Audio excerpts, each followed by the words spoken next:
É uma situação que continuamos a analisar aqui em estúdio, neste Now às 7, agora com Joaquim Leitão, especialista em proteção civil, e Mário Conde, comandante dos Bombeiros da Amadora. Muito boa tarde a ambos, obrigada pela presença. Joaquim Leitão, estamos perante uma situação muito particular e estes avisos, por vezes a população considera-os exagerados. Não é nada disto, desta vez é mesmo a sério. Desta vez é mesmo a sério, e quanto ao aviso do IPMA, é mesmo a sério, porque de facto o IPMA, nesta componente do aviso, de facto, tem duas finalidades: não só alertar o sistema para ter uma resposta ao nível daquilo que é a proteção da população, e também alertar a população, portanto, para o cidadão, para aquilo que ele vai ter ao longo dos dias em que esse aviso se manifestar. Mas o aviso tem aqui também um aspecto fundamental, que é garantir que as populações se reorganizem do ponto de vista da proteção civil. E penso que este talvez é o aspecto que eu aqui queria importante focar, que de facto, quando nós tivemos um aviso para o IPMA, implica que as autoridades ao nível municipal de proteção civil e também ao nível da autoridade nacional se emitam os respectivos alertas. Para quê? Não só para o sistema reagir, ou seja, preparar-se para aquilo que vem aí, ou seja, aquilo que se perspectiva que aconteça, mas também para comunicar todo um conjunto de medidas à população na perspectiva da autoproteção. E para que não só que a população não seja surpreendida. Estamos neste momento com o nível 4, nível máximo, não é? Já estamos numa fase. Portanto, o dispositivo está todo preparado para... Já estamos numa fase bastante evoluída do sistema, ou seja, neste momento o dispositivo está todo na rua. Portanto, exatamente. Ou seja, e aí preparado não há, para agir em qualquer eventualidade. E aí não há dúvida que já estamos numa situação já não de preparação, de prevenção, mas já numa situação de total resposta do sistema para reagir àquilo que for acontecendo. Contudo, de facto, nesta componente do aviso e do alerta, é importante cada vez mais nós não apostarmos na resposta, mas sim na prevenção. Porque de facto é aí que se ganham as guerras, digamos, daquilo que são as condições de alterações meteorológicas. Estar sempre um passo à frente também nesta questão das condições meteorológicas. É preciso sermos previdentes, nunca fez mal a ninguém. Sr. Comandante, são estas as recomendações também por parte dos bombeiros, que estão muito atentos a estas situações mais locais. São a primeira intervenção, de resto, não é? Precisamente. Mas, efetivamente, é esse o fator importante para que as coisas corram bem. E para que elas possam correr melhor, há o tal trabalho de antecipação que deve ser feito pelas proteções civis, bombeiros, câmaras municipais e a população em geral também, que deve ter o seu cuidado da limpeza dos aceiros, a limpeza dos algeirosos, enfim, um conjunto... Isto tem encontrado muito quando vão ocorrer algumas situações? Precisamente, e as pessoas chamam os bombeiros no momento em que já deviam ter feito e não fizeram. É um risco que impacta meios, é um risco que os bombeiros têm que andar em cima de telhados desnecessariamente, mas é um trabalho que se deve fazer porque isto são avisos antecipados, portanto, as pessoas sabem o que é que se vai passar e é uma questão de preparação para que não aconteça nada. Efetivamente, isto já é o momento em que está tudo na rua, está tudo a trabalho, está tudo num momento de prevenção para que se possa evitar algum trabalho desnecessário que vai acontecer garantidamente, que há coisas que não se pode evitar. É o dispositivo todo na rua? Neste momento tenho o dispositivo todo preparado. Alguns na rua, outros em prevenção, mas efetivamente nestes momentos está tudo preparado, portanto, mas já está preparado há algum tempo. Explique-nos em termos operacionais, para percebermos, há este alerta por parte do Instituto do Mar e da Atmosfera para que o pico aconteça por volta das 3 da manhã, entre as 3 e as 6, 8 da manhã, pelo menos durante toda a madrugada, digamos assim. Em termos de atuação, qual é o crescendo da atuação dos bombeiros nestas situações? O crescendo depende daquilo que nos vão pedindo pelo 112 e pela população, mas efetivamente nós não temos horas para estar a dormir nem a descansar. Portanto, isto é um momento para estar toda a gente acordada, para estar toda a gente com atenção àquilo que é necessário fazer no momento e para ter uma reação positiva na altura certa. Portanto, seja às 2, 3, 4, 5 da manhã, estaremos na rua a fazer aquilo que a população nos pede e o que poderá acontecer efetivamente durante esta noite toda.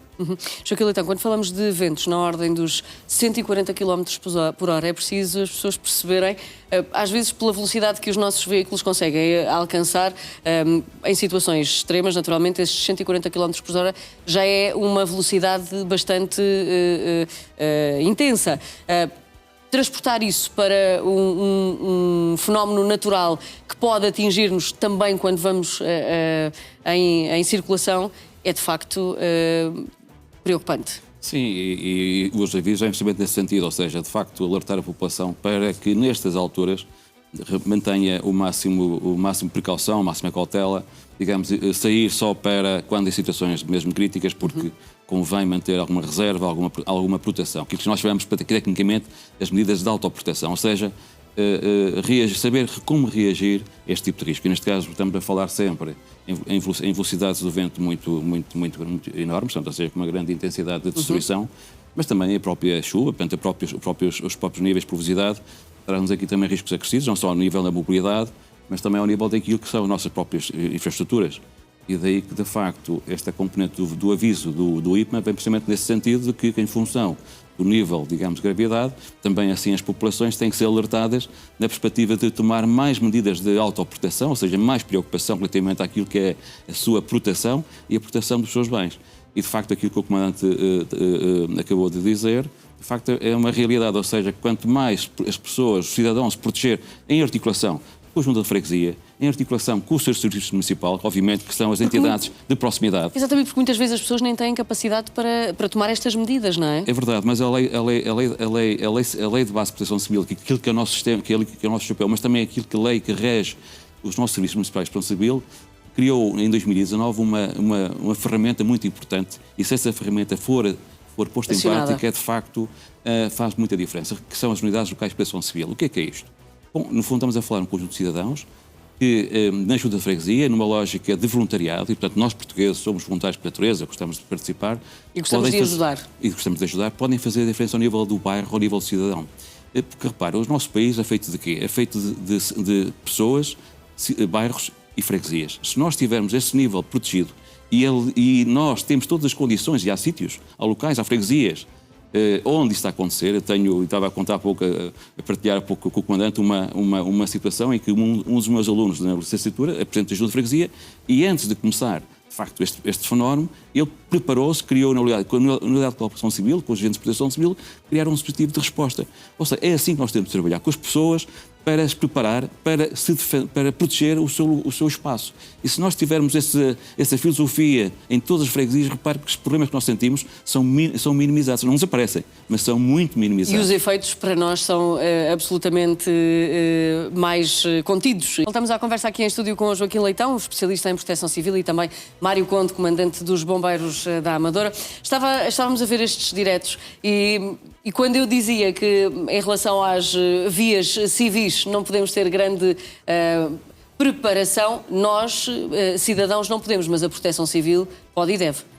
Sim, a ver, uma das missões da Proteção Civil é fazer aquilo que é a análise de risco do seu município e é o ponto de partida para fazer os seus planos. Neste caso, o Plano Municipal de Prevenção e Proteção Civil, que é um plano obrigatório exigido por lei. Ora bem, nesse plano o que é que ele tem? Tem de facto os riscos, e os riscos, neste caso, os riscos de inundação. Quais são as zonas inundáveis? E por isso é que a Proteção Civil tem uma capacidade de prevenção, antecipação, para precisamente bloquear as áreas que são inundáveis e retirar as pessoas e sensibilizar as pessoas. E até antes de ficarem isoladas, não é? Não só pelo perigo de transitarem, mas antes de ficarem isoladas. Antes de ficarem isoladas e para não haver nenhum dano perante as pessoas. E, portanto, é nessa perspectiva que a Proteção Civil, que é a tal Proteção Civil preventiva, deve atuar. E, portanto, é nessa base que de facto, nós vemos até, em alguns locais, em alguns municípios, essa atuação de forma excelente, porque, de facto, há uma preparação da população e também, no fundo, também do espaço onde as situações podem acontecer.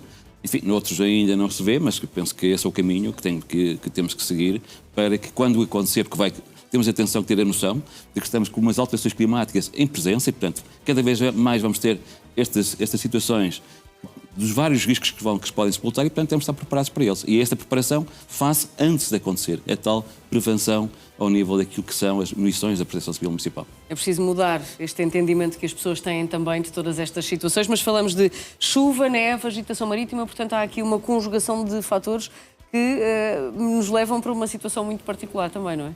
Sim, sem dúvida. É tudo aquilo que não estamos à espera. Estamos informados efetivamente e sabemos que ano para ano as coisas vão alterando e está-se a ver as alterações que estão a sugerir e, de facto, efetivamente nós temos que também nos preparar para isso. Sem dúvida nenhuma. Nós, bombeiros, juntamente com a Proteção Civil, porque somos um todo, tentamos, de alguma forma, ouvir e fazer ouvir as preocupações que temos e as precauções que a população deve ter relativamente a estas situações e, quando vamos para o terreno, tentamos ajudar o máximo possível dentro das possibilidades que temos, efetivamente, Temos que entender que neste momento as terras estão completamente saturadas. A parte da vegetação e das árvores de grande porte tão sensíveis, vêm eventos muito fortes e era bom as pessoas entenderem que o estacionar à porta de casa debaixo de uma árvore não é o melhor sítio para estacionar. Portanto, tentem, ainda hoje houve uma situação complexa em que a senhora acabou de meter o carro e cai-lhe uma árvore em cima. Portanto, é necessário que as pessoas tenham essa sensibilidade. Sim, em que dêem mais um espaço Benfica. para ir para casa. Não é necessário ter o carro propriamente à porta de casa.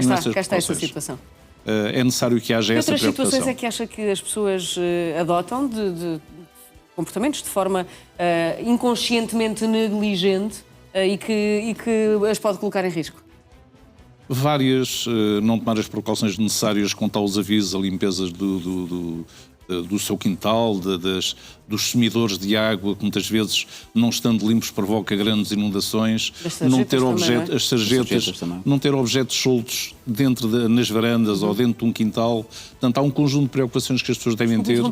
Porque a questão é, um vaso de flores, por exemplo, todos sabemos o que é, Muito não é? perigoso. Com rajadas de vento desta ordem, atinge, é uma arma. É uma arma completa. E pode atingir pessoas que vão a passar na via pública, que é muito giro ter, de facto, efetivamente um vaso em cima da varanda, mas depois nestas alturas, porque as pessoas esquecem-se, acabam de esquecer.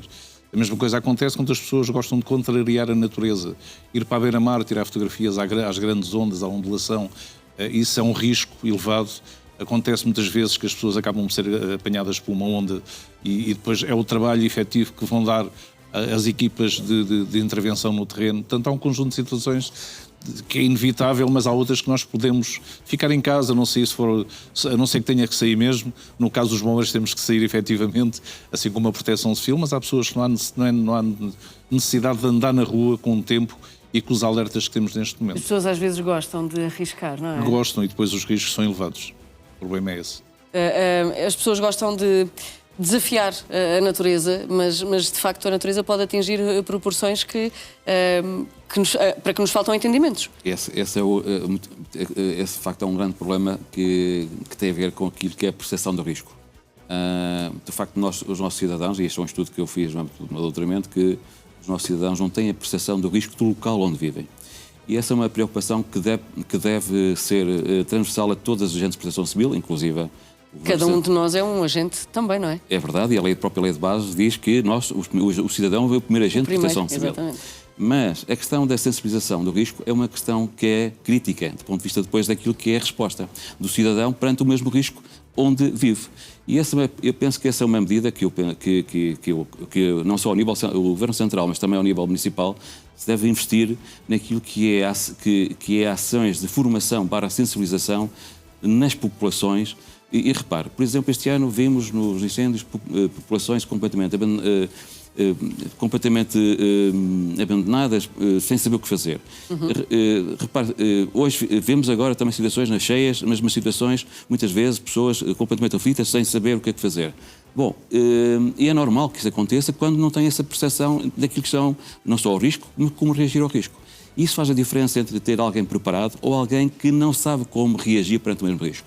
E essa penso que é uma grande medida que eu enfim, considero que é fundamental o nosso governo, mas também as autarquias, apostarem em articulação com as juntas de freguesia, porque aí é que são os locais de risco, poder fazer junto do cidadão. E se nós considerarmos esse trabalho como um trabalho de ponto de partida para que o cidadão saiba como reagir ao risco, garantidamente que o mesmo fenómeno vai mudar completamente a visão que as pessoas têm sobre o fenómeno e a forma como reagir a esse fenómeno. Acha que as pessoas estão disponíveis para isso, para aprender? Eu acho que sim, sabe porque o que é risco? O estudo que nós fizemos, no estudo que eu fiz no âmbito do doutoramento, uma das coisas que eu perguntei foi, nas perguntas, que foi para todo o país, e foi uma os inquéritos que implementou. E toda a gente considerava que era fundamental, nunca tinha sido alvo de exercícios nem alvo de informação. Quer dizer, se nós consideramos que é fundamental, quer dizer que estamos disponíveis. E eu estou convencido que muitas vezes enfim, todos nós temos uma vida assim, sempre muito feliz, muito complicada. Temos todos, temos sempre todos com muita pressa. Mas se nós perdermos um bocadinho de tempo, nós, enfim, toda a estrutura da proteção civil, mas também com os cidadãos, perdemos um bocadinho de tempo, a perspectiva de ganhar competência nessa vertente, porque no fundo vivemos com eles diariamente, os riscos, certamente as situações que vemos, que vão, enfim, penso eu que no futuro, infelizmente, as coisas vão piorar. Vamos ter de aprender a viver com esta realidade, não é? E, portanto, se nós estivermos preparados, certamente será melhor a nossa forma como vamos depois reagir perante os mesmos riscos. A forma como vamos reagir, o investimento que temos até depois no resolver da situação, esse valor pode ser canalizado para vivermos todos melhor. Garantidamente que vamos viver todos melhores, mas pelo menos com uma possibilidade de podermos... repare, se nós tivermos normalmente vemos isto até naquilo que são os vários sismos que nós vemos ao longo do... Enfim, infelizmente nós não temos cá tido grandes problemas, mas devemos ter, certamente, qualquer dia, mas uma das questões que nós sentimos é que o cidadão, nas primeiras horas, por exemplo, de um sismo, é ele que se salva ele próprio, que o sistema não consegue responder. E, portanto, é essa a perspectiva que nós temos de ter para todos os tipos de risco. Ou seja, nas primeiras horas, o que é que eu posso fazer para me proteger e para proteger o meu vizinho, o meu cidadão, a minha família? É nessa perspectiva que funcionam as medidas de autoproteção, ou seja, tornar-me resiliente para poder reagir de uma forma diferenciada perante o risco que vai acontecer. É nessa perspectiva que nós consideramos que é fundamental. Sr. Comandante, dou-lhe a palavra de 30 segundos só para terminarmos esta ideia. Olha, esta questão de sermos agentes de proteção civil. Efetivamente, nós na Amadora temos os agentes de proteção civil séniores, que é um grupo de pessoas que já estão na reforma e já estão, mas disponibilizam-se para estar ao serviço da população. E a nível de informação, de formação, nas escolas, porta a porta, isso é ótimo fazer esse tipo de informação e essa sensibilização à população. E é através deles que muitas vezes conseguimos transmitir aquilo que é necessário. Fazem toda a diferença. Fazem toda a diferença, sem dúvida nenhuma. Mário Conde, Joaquim Leitão, muito obrigada pela presença de ambos nesta tarde do Now.